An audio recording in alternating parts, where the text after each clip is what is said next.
Assalamu alaikum warahmatullahi wabarakatuh, and good evening, ladies and gentlemen. I would like to welcome you on behalf of UMEX Capital Markets Group. Thanks for finding time and sparing us the time to come and meet us and see our presentation. Within the team, we believe we've got a lot of interesting stories to tell everybody, and this is our first event. And I'm very surprised at all the interest that has come our way in a short period that we have put this whole event together. After the 4 presentations are done and we've got the closing remarks and so on, we have got canapes and drinks and coffees. So you're welcome to that. Stay along. It will be a good opportunity to network, and maybe if you've got any questions that have not been addressed during the session here today, maybe we can address or the speakers can address that. I was also thinking along the lines of, because we wanted to keep it very succinct and short, so because of course it's a working day, and maybe we'll try to keep to 2 to 3 questions after each speaker. If we have got more time and they finish earlier, definitely we'll go and have more questions. Otherwise, the speakers will be available, I hope, after the event, and you can talk to them personally in more detail if you want to inquire further. Without further ado, I will have our first speaker, Professor Humayon. It's a pleasure having you here, and I always learn when I see any of his presentation. He surprises me in terms of some of the insights he has. Can we please welcome Dr. Humayon? Bismillah ar-Rahman. Good evening, everyone.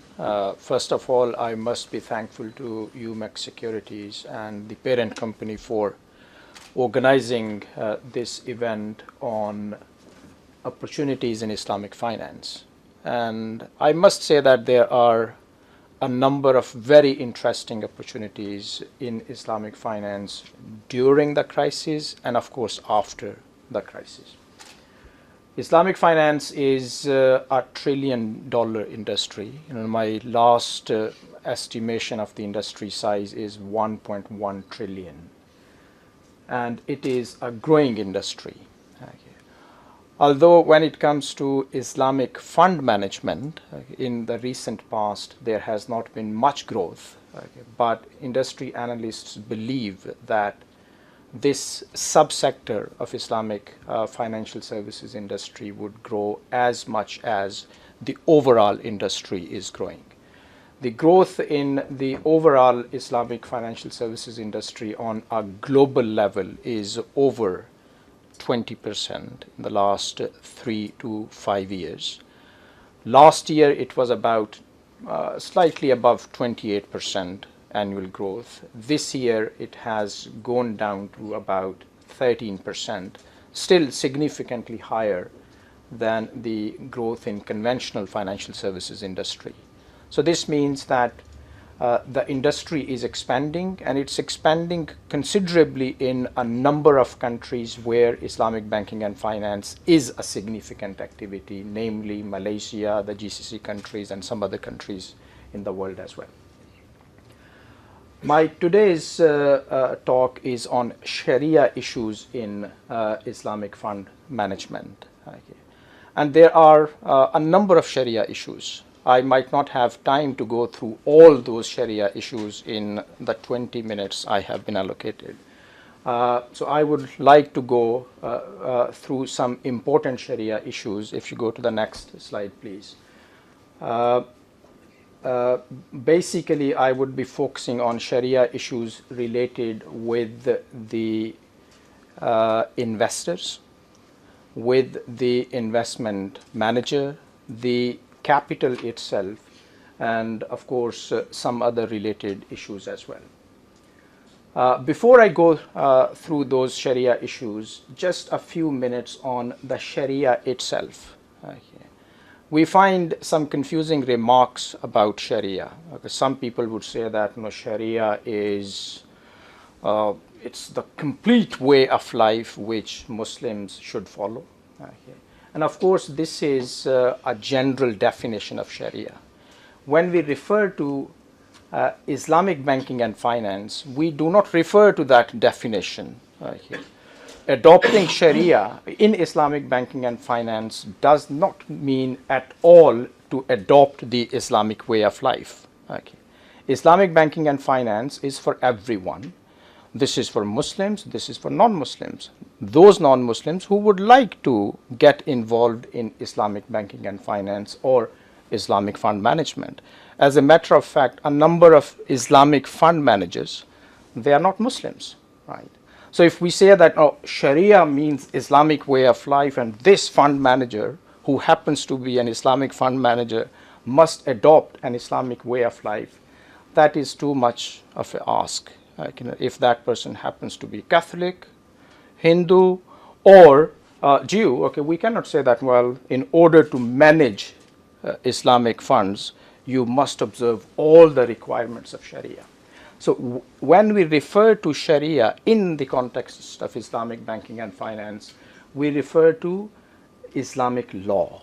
Okay, and Islamic law, even when we go into details, it's just about those rules in fiqh. Fiqh means Islamic jurisprudence, which are related or which were relevant to financial transactions. Okay. So those who manage Islamic money, they must observe the rules governing financial transactions. Right.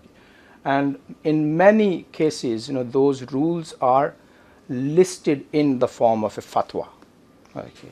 And these fatwas are issued by Sharia scholars, okay. Not the clergy. Okay. Not all the ulama scholars, they can issue fatwas in the context of Islamic banking and finance and Islamic fund management. Those Sharia scholars who have expertise in the jurisprudence of financial transactions, they issue fatwas, and those fatwas, they govern the transactions in Islamic banking and finance. So that is Sharia. When it comes to the next slide, issues, okay, Sharia issues in Islamic fund management. As I said, there are 4 things which I would like to cover: investors, funds, investment agency, and investments. Investors, the next slide.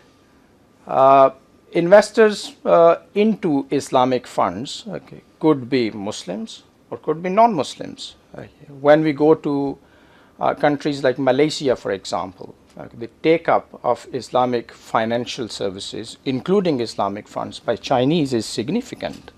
Overall, HSBC, for example, would say that their Islamic products are taken up by Chinese. About 28% of their clients are Chinese, okay, which is a very significant proportion of non-Muslim clients taking up Islamic products. Outside fund management, if you go to the UAE, for example, UAE, it is a country with a number of nationalities and ethnic groups.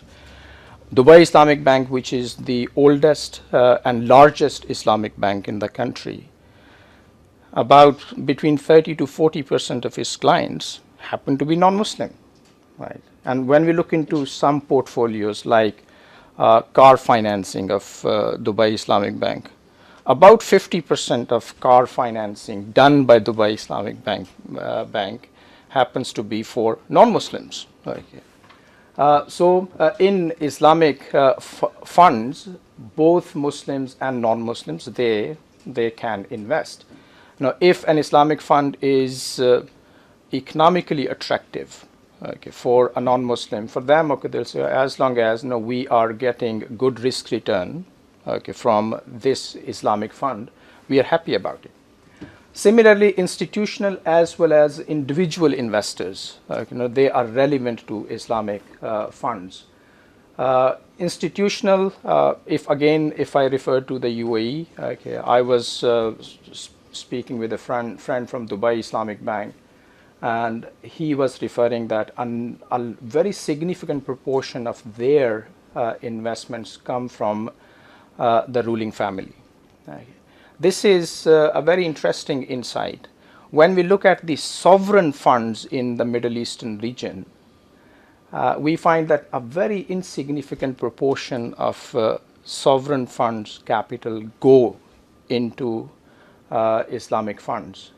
But when we look at the family members, okay, we find that the number is very significant. And the likes of, I actually asked this very specific question to this friend of mine. Dubai Islamic Bank is famous for raising capital for Islamic structured products. When I was at Deutsche, they would raise between 19 to 36, 37 million USD in a matter of 20 to 30 days. Okay. And that's a very quick kind of investment campaign. And basically he said, our money comes from the members of the ruling family, and we have some very important corporate clients as well. These days they're working with RBS, and they are raising similar amounts of money. So institutional as well as individual investors, they are important when it comes to Islamic fund management. When it comes to the KYC and due diligence requirements, Islamic funds, or those who raise money for Islamic funds, they go through the standard KYC and due diligence procedures. This is not a Sharia issue as such. I would say this is a regulatory issue. The regulators, they come up with the KYC and DD requirements, and Islamic funds, they follow the same requirements. So from that viewpoint, the money coming into Islamic funds industry is transparent. It's as transparent as in case of conventional fund management industry. One thing, well, these are the general things. One thing which is important from the viewpoint of manufacturing or structuring Islamic funds, this is this fourth or fifth point, equal treatment of investors. Okay. This comes from the Islamic principle of partnership that emphasizes that all the partners in a partnership must be treated equally. This one implication of this is that preference shares cannot be sold to the investors into an Islamic fund, because in case of preference share, the preference shareholders, they stand in front of some of other investors. This is a preferential treatment. Having said that, there are ways of bringing some kind of preferential treatment for some of the investors, and in most cases that preferential treatment is possible when the market is doing well, or when the fund is in positive. Okay. If the fund is making money, it is possible that one type of investors takes more return as compared to the other. But when the fund is lost, the loss should be borne by all the parties equally. Okay. So these 4 or 5 issues, they are important from the investors' profiles viewpoint. Next slide, please. When it comes to capital, the requirements are again very clear. The capital in most cases is required to come in the form of cash.